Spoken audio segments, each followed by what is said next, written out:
Okay, Math 1, we are going to start one of my chapters that I really like. We are going to be starting to solve a system. It's called Solving Systems of Equations, and there are many methods that we are going to learn in this chapter. The first method is on page 231. We are going to be graphing. But to kind of give you a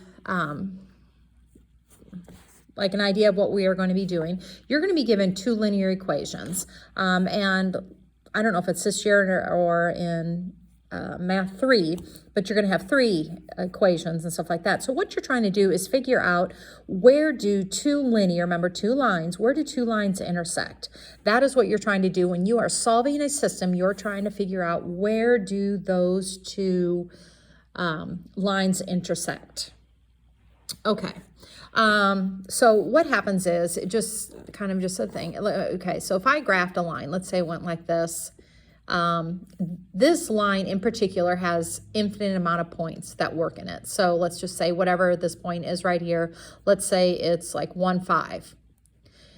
This is your x, this is your y. So when I put it into this equation, when I put the 1 in for the x, 5 would be the output for the y, and it works. And there's going to be, infinite amount of points that would work in that particular equation. So whatever the equation is, that would work in it. So like for an example, I might have 2x plus 3. So when I stick a 1 in for the x, you're going to get 2, and 2 plus 3 is 5. So this equation works.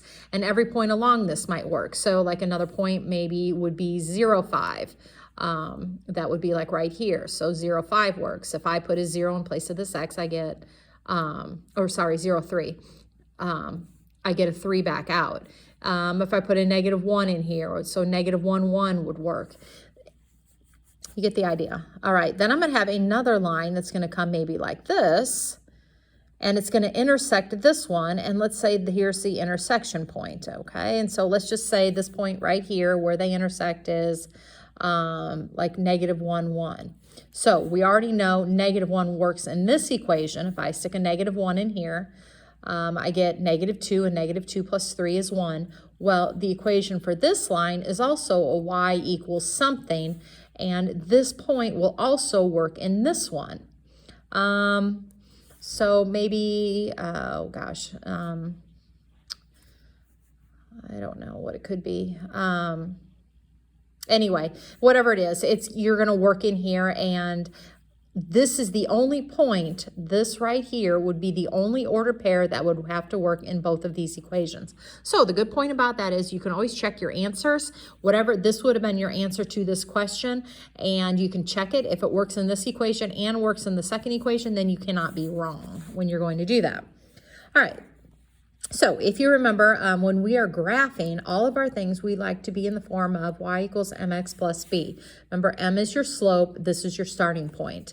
All right, so you make sure both of these have y by itself, which it does. Now, graphing is one of my least favorite methods just because you have to be very, very accurate with your graphing in order to figure out the point of intersection. Also, the point of intersection doesn't always have to be, whole numbers here. It doesn't have to be your integers. It could be, -5/7. And how in the world would you know where -5/7 is on a graph?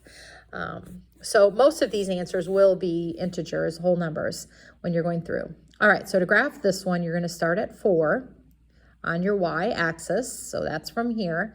And then your slope is 2/1. So you can go up to right 1 or down to left 1. All right, so you can go up, and I'm going to have to kind of go off the graph, down 2/1, down 2/1, down 2/1, down 2/1, and there's going to be your line. All right, so that's that one. This one right here, you're going to start at 2. Oops, that is definitely not 2. You're going to start at 2, that's right here. And your slope is going to be a 1 here, so it's 1/1. So from this point, you're going to go up 1/1, up 1/1, or down, left, and right here, if you notice, is where the intersection point is, okay? So I normally just keep putting these dots until I hit this point of intersection. Okay, so there's the second line right there. Now, where did they intersect? Well, they intersected at -2, 0. All right, and then I'm going to check my answer. If I take -2, put it here, I have a -4 plus 4. Yes, that's 0. I've put a -2 in this one. I get -2 plus 2, which is also 0. It is the only ordered pair that works in both, so you cannot be wrong. Okay, you can go through and graph these. On this one, you're going to start at 0. Your slope is 2, so you're going to start at 0, 0. I'm going to skew this graph just a little bit because it looks like we had to start on 8 on this one. So I'm going to, all right, so this one we're going to start at 0 and your slope is 2. So it's 2 over 1, 2 over 1, 2 over 1, 2 over 1, or you can go down to left. Okay, so it looks like that. Okay, this one you're going to start up at 8. So 1, 2, 3, 4, 5, 6, 7, 8. And then since your slope is 2, you're going to go down 2, right 1, down 2, right 1. You notice we hit right here. All right, so I'm going to sketch that. Right here is the ordered pair. So it looks like we went right 2, up 4. So 2, 4 is the ordered pair of intersection. Which, and if I stick that in here, stick the 2 in for the x, I get 4 out for the y. If I stick 2 here, I get -4, and -4 plus 8 is also 4, so there is your answer. All right, I'm not going to go through this one, but your starting point would be at 7. Your slope is 1 over 2, rise 1, right 2, rise 1, right 2. This one you're going to start at 3, rise 3, right 2, rise 3, right 2, or you can go down and left on either of those. All right, what we're going to do down here is we're going to go through and make our own system of equations. So you're going to have 2 equations and you're going to decide what you want to be the x and the y. So it says here, one satellite radio service charges 10 a month plus an activation fee of 20.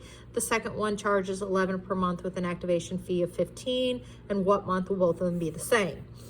All right, so again, where would those 2 plans intersect is what it is asking you when they will be the same. So one radio satellite, so it's going to cost us Y amount. We charge $10 a month, so 10 per month, plus an activation fee of $20. So this is one of them. The other one charges 11 per month, but it has an activation fee of $15. All right, so what do it ask you to do here? Here's your initial cost. Here's your rate of change. And this is going to be the final cost that comes out. You would have to graph both of those, which is not always so much fun, to find the answer to that. All right, down here, the number of right-handed students in a math class is 9 times the number of left-handed students. The total number of students in class is 30. How many right-handed students are in the class? How many left-handed students are in the class? All right, so I'm going to let the right-handed be an x. I'm going to let left-handed be the y. The number of right-handed students is, so number of right-handed, that's x, is, that's equal, is always equal, 9 times the number of left-handed. Well, 9 times y. All right, over here, the total number of students in the class is 30. So the number of right plus the number of left has to add together to get 30, and these are the 2 equations. So for right now, let's just write the equations. In order to graph this one, you'd have to get y by itself. So y would equal, you divide both sides by 9, you get 1/9 x, and here to get y by itself, you'd have to subtract that x over. So you get -x plus 30. And you'd have to graph both of those, which obviously your starting point here is 30, which is going to be kind of a hassle. That is why graphing is not always the best. There's a lot better method to solve this one than by graphing. But the important part here is, can you get these equations? And that's all I'm concerned with. All right, so we'll practice a few more of those as we go on through the chapter. All right, coming up to here. Okay, a system of equations that has at least one solution is a consistent. Now, I'm going to need to talk about the word at least. At least means one or more. And if you looked at all the previous problems we did, there was one solution. Well, you can also have infinite amount of solutions, and we'll talk about that in a moment. Okay, so if it has at least one solution, it is consistent. If it is consistent, it can either be independent or dependent. And to decide that, a consistent system is independent if it has exactly one solution. So all the problems we have done, we just did previously, were consistent and independent. They all had one solution. If it has infinitely many solutions, then it is dependent. Okay. When it has how can two lines have infinite amount of solutions when they cross only one time? Well, if it has infinitely many solutions, that means they are the exact same line. All right, so sometimes you're going to go to graph a line and you're going to start at a certain point, you do your rise over run and you get a line. Okay, I go to the next equation and I get y by itself and I'm starting at the same point with the same slope and I realize the lines just fall on top of one another. Well, when they fall on top of one another, that means it has infinitely many solutions, which means it is consistent because it has solutions. It just has too many to name. So you would say it is a dependent, consistent problem. Now here, when a system has no solutions, it is called inconsistent. Now, if I have two lines, remember we're trying to figure out where they intersect. So if I have two lines that intersect at one point, all right, that is your consistent and independent. If they fall on top of each other, then they are consistent dependent. Well, to be inconsistent, they can't have any answers. That means they cannot intersect. And you should know this. What kind of lines never intersect? Well, the only time they don't intersect is if they are parallel, okay? And we learned from a previous chapter, lines are parallel if they have the same slope. So if you see something with parallel lines, you go to graph it and they do not intersect, then the answer is a no solution, which means it is inconsistent. So the no solution, what that means is they do not intersect, there is no answer to that problem. You're looking for their intersection point. Okay, so what are the number of solutions of each one of these, and describe the number of solutions. So what is a solution, and describe the number of solutions. So you're going to say like it's consistent independent, consistent dependent, inconsistent. So I don't even need to really graph these. If I wanted to, I could, but I realize that their slopes are the same. They start at different points and their slopes are the same. So these are going to be parallel.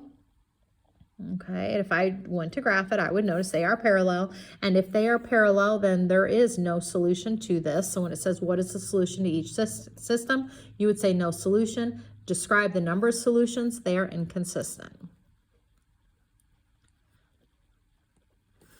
Okay, over here, I need to get y by itself here. So if I divide every single term by the number 3 to get y alone, I'm going to get 3x minus 3. Well, take a look. They're the exact same thing. So if they are the exact same thing, there's infinite solutions because they're going to fall on top of each other, which means it is consistent. Oops. Consistent and dependent. Okay, so it is consistent and dependent. There are infinite amount of solutions to that problem. All right, so it kind of sums up what I just said on page 234 here. You can have one solution, and if there is one solution, then they are consistent and independent. If they fall on top of one another, the exact same line, if lines are the same, then there are infinitely many solutions, and the equations are consistent and dependent. And if they are parallel, there is a no solution, and the equations are inconsistent.